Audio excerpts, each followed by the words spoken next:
Peregrinación culinaria en Tokio, primera parte.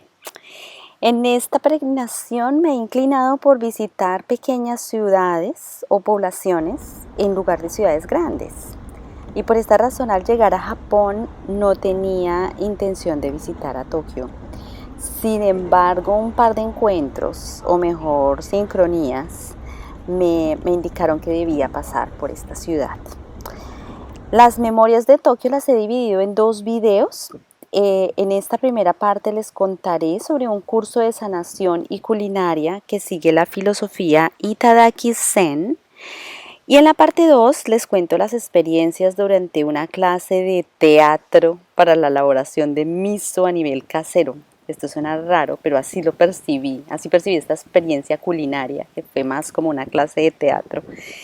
Y también en la parte 2 les contaré sobre la oportunidad que tuve de compartir algunos conocimientos de cata mediante un taller de cata de cacao y chocolate y así motivar a un grupo de japoneses a cuestionarse de dónde vienen los chocolates que compran y apoyar a los pequeños productores.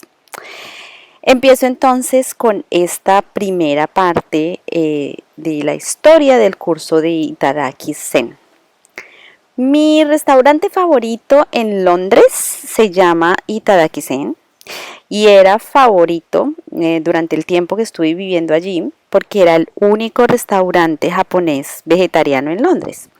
Pero lo que no tenía ni idea durante esos años es que el restaurante era parte de una filosofía de Oriente. Y aquí entonces les cuento cómo lo descubrí. Durante mi tiempo en Bifuka, en el norte de Japón, Rika-san, que es aquella diseñadora de modas que les conté en el video de peregrinación culinaria, al ver mi interés por la culinaria y su relación con el cuerpo y mente, me contó que si quería estar en contacto con Negoro-san, la persona que maneja la escuela de sanación y culinaria Itadaki Zen en Japón, y resultó que ellas dos eran amigas. Solo hasta ese momento descubrí que aquel restaurante en Londres que visité por tantos años hacía parte de una filosofía.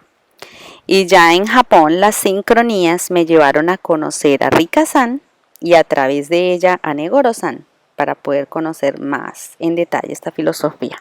Así fue como decidí llegar a bajar a Tokio. Itadaki Zen es una filosofía y estilo de vida basado en el pensamiento de que la comida tiene un impacto en el cuerpo humano, pero también en la conciencia humana. Comparte conceptos similares de la medicina tradicional china, en el que la parte vital para lograr el equilibrio es estar en armonía con la naturaleza. Y esta armonía se facilita a través de los 5 elementos.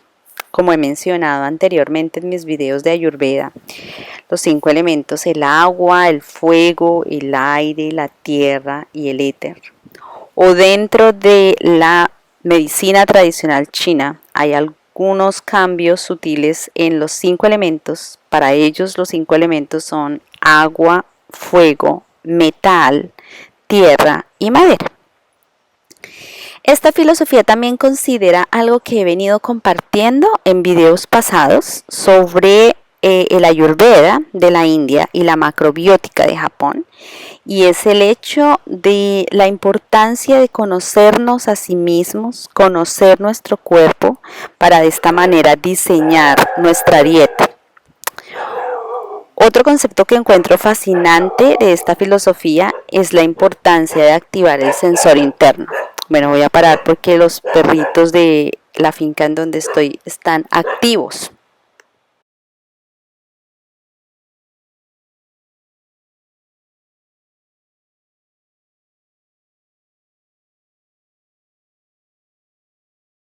Aquí continúa entonces el relato. Estaba mencionando acerca de activar el sensor interno. ¿Qué es el sensor interno? Por definición, un sensor es un aparato que nos permite detectar eventos o cambios en el ambiente y enviar la información a una unidad de procesamiento para interpretar y actuar frente a esa información. Exactamente eso es lo que cada uno de nosotros tiene naturalmente en su interior, un sensor que nos permite discriminar que el alimento que tenemos al frente es o no es bueno para nosotros. Podría decir que ese sensor se apoya en los 5 sentidos y creo que lo podría llamar también instinto.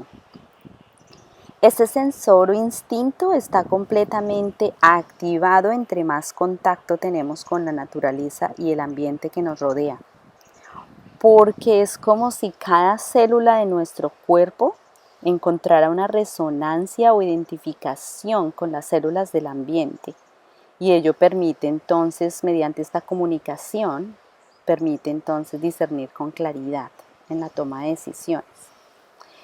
En mi caso, este concepto cambia por completo la forma en la que he venido apoyando a personas a tener una mente y un cuerpo saludable. A pesar de que los conceptos de nutrición dan una guía, lo más importante es ayudar a las personas a activar ese sensor interno para que sean completamente autónomas en sus decisiones e independientes. Porque pienso que no vale de nada saber o tener mucho conocimiento, por ejemplo, que la vitamina A, B o C es buena para una cosa y otra, si al momento de necesitarla, por un lado, la información se olvida o no sabemos cómo consumir esas vitaminas en el momento determinado. Por el contrario, el sensor interno no falla y en el momento de una deficiencia nos va a hacer tener ganas de comer algunos alimentos que tienen lo que necesitamos o de los cuales tenemos deficiencias. Pero me imagino que ustedes se preguntan, ¿y cómo saber que lo que el cuerpo me pide es lo que necesito y no un simple antojo? Eso hace parte del sensor interno, siendo honestos con nosotros mismos, y al llevar prácticas para activar ese sensor interno, nosotros sabemos qué es y qué no es lo que necesitamos en un momento determinado. Cuando ese sensor interno no funciona, es cuando nos dejamos guiar por los sensores internos de otros. Y lo maravilloso de este sensor es que no solo se aplica a la alimentación, sino a cualquier toma de decisiones que enfrentamos. Por ejemplo, en relaciones, en decisiones de cambio, en elecciones de trabajo, bueno, en todo. Negoro-san me explicó cómo los conceptos de Itadaki Zen han ayudado a japoneses a enfrentar los problemas físicos y psicológicos asociados al accidente nuclear del 2011. En el 2011, un terremoto en Japón ocasionó fallas en una planta nuclear y generó un accidente de radiación.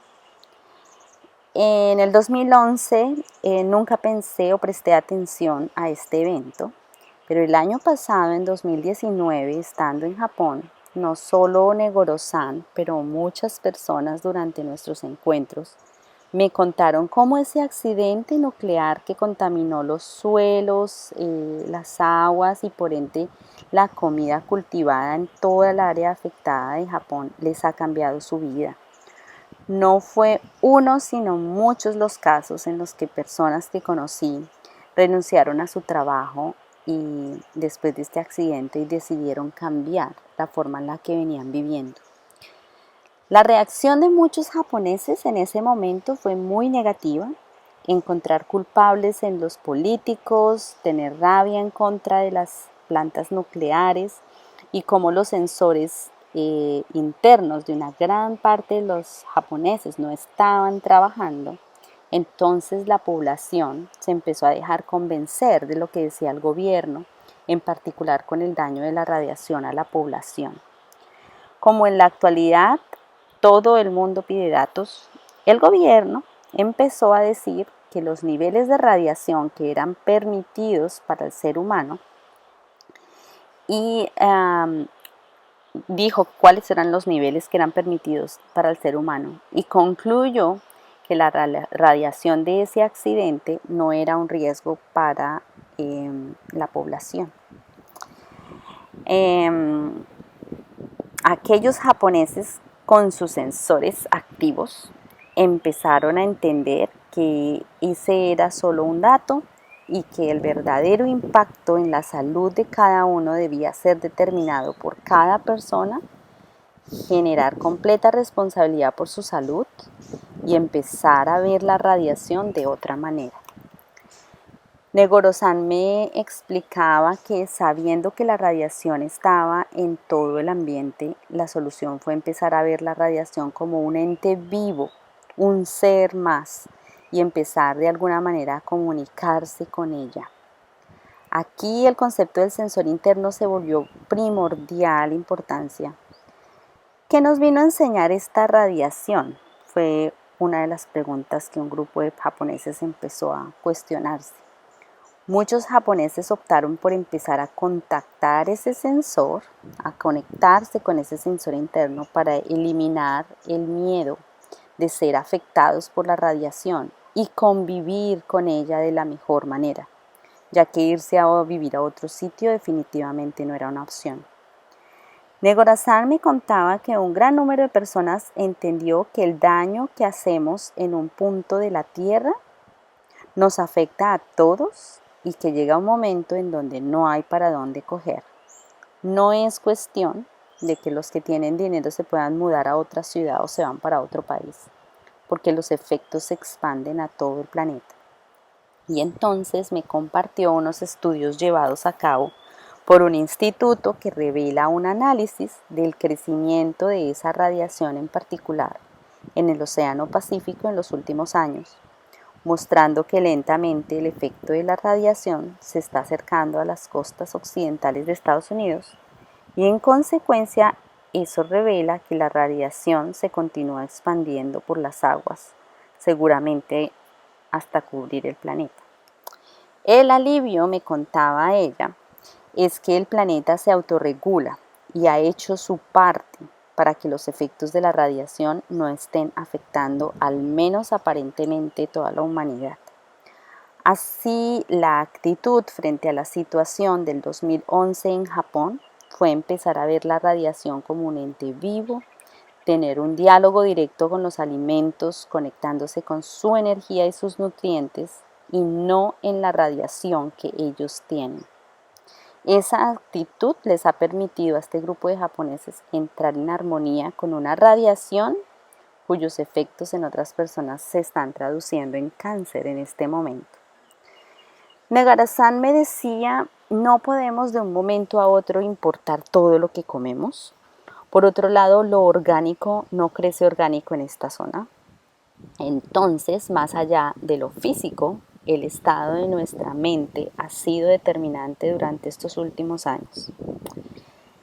Este viaje a Japón, como mencioné anteriormente, lo hice en octubre de 2019 y estoy haciendo este video el 6 de abril del 2020 en momentos de pandemia mundial. Coincidencia o no, este mensaje de cómo Japón ha enfrentado la situación de radiación es perfecto para encontrar una similitud con la situación que estamos viviendo. ¿Y por qué estamos en pandemia? Deberíamos verla a los ojos y decirle bienvenida, haga lo que tenga que hacer y háganos crecer. ¿Cuáles son las características del actual virus? ¿Cuál es la personalidad de ese virus? Negoro-san me decía en nuestra charla que los problemas existen porque no conocemos las características o la personalidad de las cosas o las situaciones. Entonces, en el fondo, todos los problemas son un problema de conciencia humana. Y me explicaba, siempre buscamos culpables y nos sentimos víctimas de las situaciones. En Japón, después del incidente, la población se llenó de rabia, pero ¿en serio somos víctimas de la radiactividad o de las empresas nucleares o de quienes están en el gobierno? La radiactividad por sí misma es la víctima. Nosotros causamos el problema. Han pasado 8 años y para algunas personas el problema no se ha solucionado aún. Y ella no se refería a que el problema se elimina cuando todo esté limpio de la contaminación radioactiva causada, sino hablaba de la reacción de las personas. y terminó anotando una frase que encuentro poderosa. El grado en que las situaciones o eventos nos afectan depende de la relación que tengo con esa situación o evento. Y quiero hacerle en este momento un ajuste para esta situación que estamos viviendo. El grado en el que esta pandemia mundial nos está afectando depende de la relación que cada uno de nosotros tiene con esta pandemia. Bueno, en lo que resta del video quiero resumir otros conceptos o prácticas del buen vivir que el curso de Itadaki Zen me ha dejado.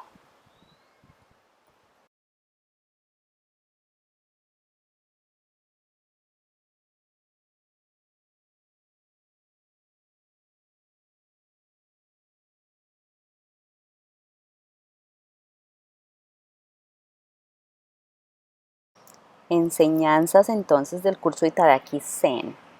Primero, no debemos restringirnos de ninguna comida, a menos que nuestro sensor interno lo indique. Restricción significa que estamos juzgando sin razón a ciertos alimentos. Pensemos por un momento en un bebé. Un bebé nace con su sensor completamente activo y cuando el bebé rechaza una comida es porque en realidad no la necesita. Segundo, durante nuestra vida el sentido del gusto cambia y así mis preferencias cambian. Se debe estar en paz con uno mismo cuando de repente no queremos volver a comer algo. Y por supuesto no prestar atención a las críticas o comentarios de familiares y amigos. Es increíble, pero en el tema de la alimentación, la presión de las personas que están alrededor nos hace tomar decisiones equivocadas de alimentación. En algunas ocasiones para no mostrarnos como personas complicadas para comer o demasiado exclusivas. Eso está generando tanta presión en nosotros que nos está llevando a tomar decisiones equivocadas y vamos en contra de lo que nuestro sensor interno nos está diciendo. Tercero, cuando comemos, comemos la vida de los alimentos. Todo todo lo que nos rodea tiene vida. Este concepto es fascinante. Negoro-san me explicó de una manera muy clara este concepto. Pensemos en una manzana. Según los nutricionistas y expertos de salud, debemos comer una manzana porque tiene calcio, vitaminas y otros componentes que son buenos para el cuerpo. Pero esos componentes son tan solo un 5% de lo que es la manzana. La manzana es roja, es jugosa, es un fruto que se desarrolla en las ramas de los árboles colgando y tiene contacto directo con el sol. En consecuencia, no tiene el mismo efecto en el cuerpo que una papa que es de color oscuro, que crece bajo la tierra, recibe la energía del sol de otra manera. El color, la textura, el olor, los árboles que el árbol de manzana tienen al lado, el suelo en donde crece y muchas cosas más son la manzana. Y todo ello es lo que nos estamos comiendo. Cuarto, el ambiente que nos rodea. La cultura en la que crecimos determina nuestra forma de pensar y actuar. De la misma manera, el ambiente en donde estamos afecta nuestra constitución y determina las necesidades nutricionales del cuerpo. Esta es una razón más para replantear los estudios hechos por otros países que recomiendan a otros ciertos tipos de dietas. Este concepto es de considerar que el ambiente que nos rodea tiene una influencia grande en los alimentos y es la que genera las condiciones adecuadas para producir los alimentos que necesitamos. Se denomina en japonés Shindofuji y con ese simple concepto se han elaborado varios programas nutricionales en Japón para el tratamiento del cáncer. Esto se traduce en que debemos consumir comida local, porque el ambiente del sitio en donde vivimos genera los alimentos con los nutrientes que nuestro cuerpo necesita si estamos viviendo allí.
Quinto, el agua.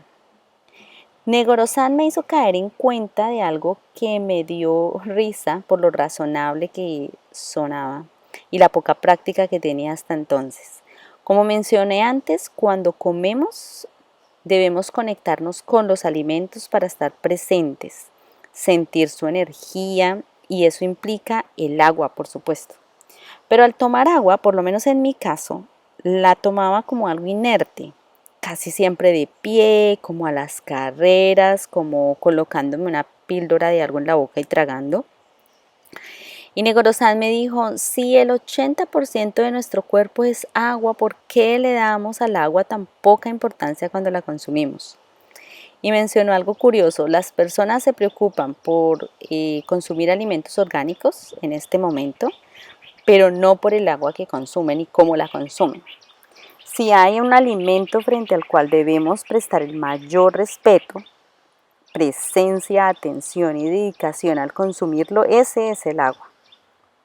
Y al tener activado el sensor interno, ese sensor nos va a decir si el agua es segura para tomar, cuánta agua debemos tomar y en qué momento la debemos tomar. Por ejemplo, tomar mucha agua hace trabajar muy fuertemente a los riñones y los enferma. Tomar poca agua va a eliminar el proceso, va a limitar el proceso de limpieza y curación que tiene el agua. ¿Cuál es la misión del agua? Refrescar, brindar estabilidad porque es pesada. Es decir, que si nos sentimos muy pesados, tal vez no debemos tomar mucha agua. Otra misión es limpiar y esta es una misión poderosa. Una vez el agua entra en el cuerpo, ella va e investiga todas las células del cuerpo y hace su trabajo en donde se necesita. Este trabajo es tan importante que solo el agua en muchos casos puede sanar enfermedades leves, simplemente haciendo su trabajo de limpieza. Por otro lado, es importante entender que el agua apaga el fuego y el fuego es el elemento que en nuestro estómago permite que la digestión de los alimentos se dé. Eso significa que es importante controlar qué tanta agua consumimos con nuestras comidas. Si tomamos mucha agua, el fuego del estómago se apaga y tendremos problemas de digestión. ¿Qué tanta es mucha y qué tanta es poca? Si te concentras cuando estás comiendo, tú sabrás cuál es tu medida. Finalmente, debemos aprender a catar el agua. Por supuesto que el agua tiene sabores y entre más catemos enfocados, también aprendemos a diferenciar un agua muerta de un agua viva. Cuando digo muerta me refiero, por ejemplo, al agua embotellada en plástico. Mientras Negoro-san mencionaba esto, recordé que en el norte de la India conocí a un estudiante que estaba haciendo un trabajo de grado en calidad del agua en India. Y durante el estudio se enteró que hace muchos años existía la costumbre entre los nómadas de que cada vez que llegaban a una ciudad o pueblo nuevo, antes de tomar el agua, sumergían el dedo índice en el agua y tocaban el dedo, colocaban ese dedo húmedo en el tercer ojo y pedían que el agua les hiciera bien y no los enfermara. Aquí los dejo con una pregunta. ¿Qué es lo primero que viene a tu cabeza cuando escuchas la palabra agua?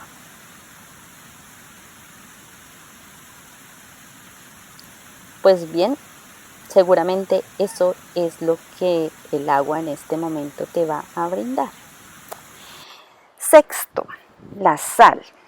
Lo primero que me sorprendió saber en relación con la sal es que la composición del agua marina es muy similar a la composición del líquido amniótico que nos rodea mientras estamos en el vientre de la madre. Estos componentes son principalmente minerales, sales y vitaminas, es decir, que el ambiente en el que el feto se desarrolla es salado y ello crea el ambiente adecuado para que todos los procesos de formación de nuestro cuerpo se den.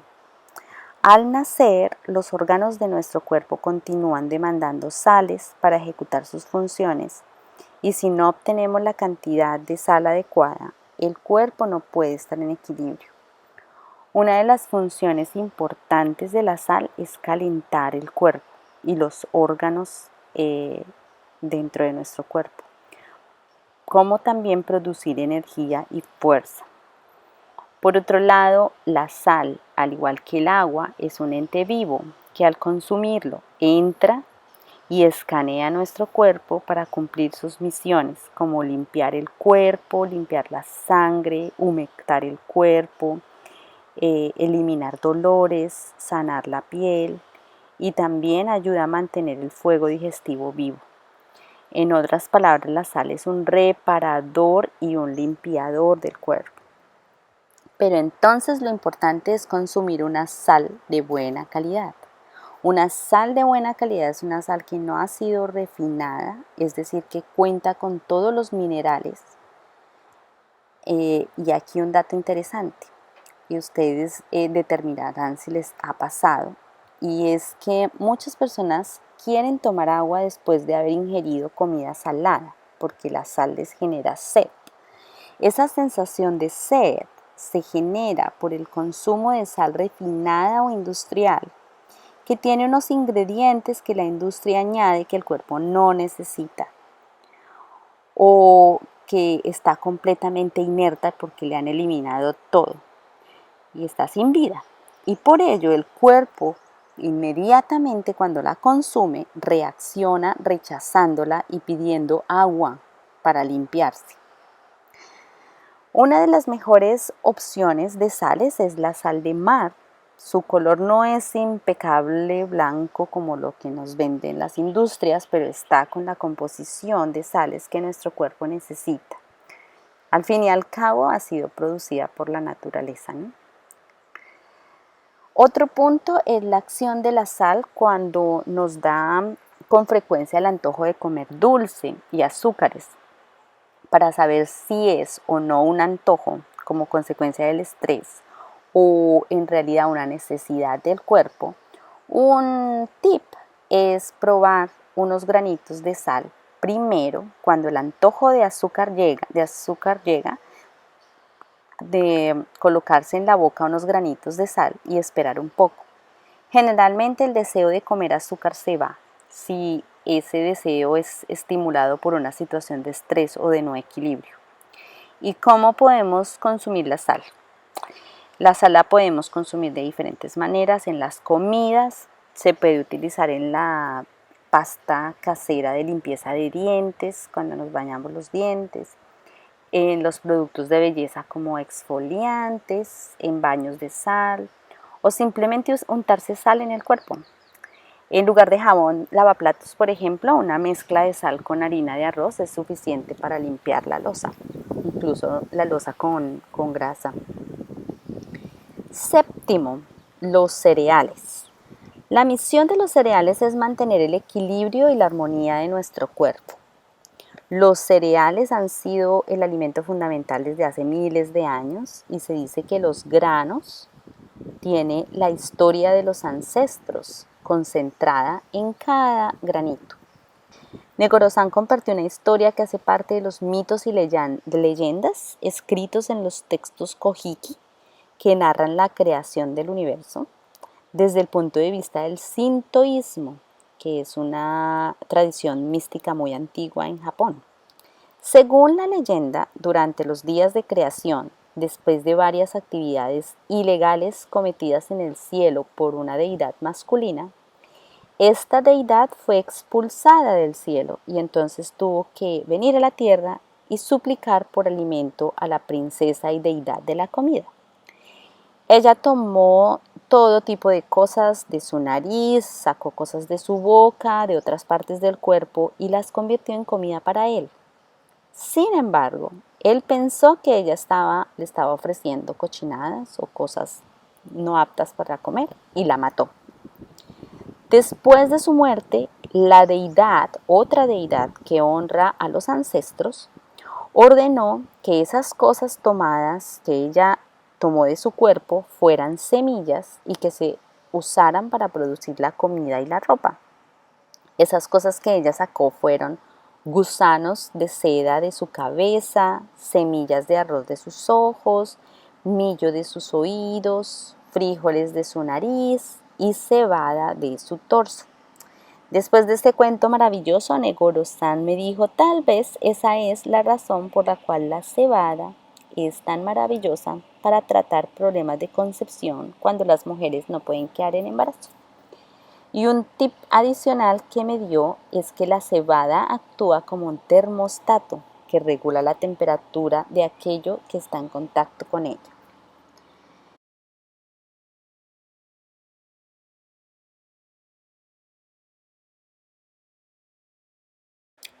Quiero resumir los puntos más relevantes de este curso de Itadaki Zen, porque los encuentro muy sencillos, prácticos, fáciles de experimentar por cada persona sin necesidad de atender a estudios científicos.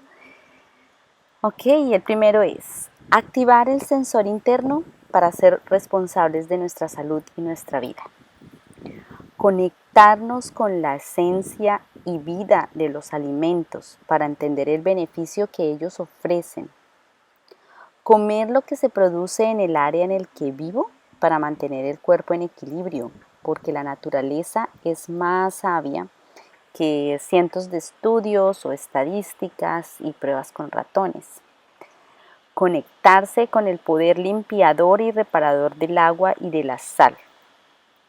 De nuevo, tratándolas como entes vivos, dándoles el respeto que merecen al momento de consumirlos. Y por último, conectarnos con el poder nutritivo de los cereales. Arroz, trigo, avena, centeno, cebada, millos, porque ellos nos proporcionan una gran parte de lo que nuestro cuerpo necesita. Oh, Negoro-san, gracias por una semana en Tokio llena de sabiduría y alegría, cocinando en grupo. A todos ustedes, muchas gracias por escuchar y los mejores deseos para que encontremos la forma de activar nuestro sensor interno, especialmente en el momento que estamos viviendo. Chao, chao.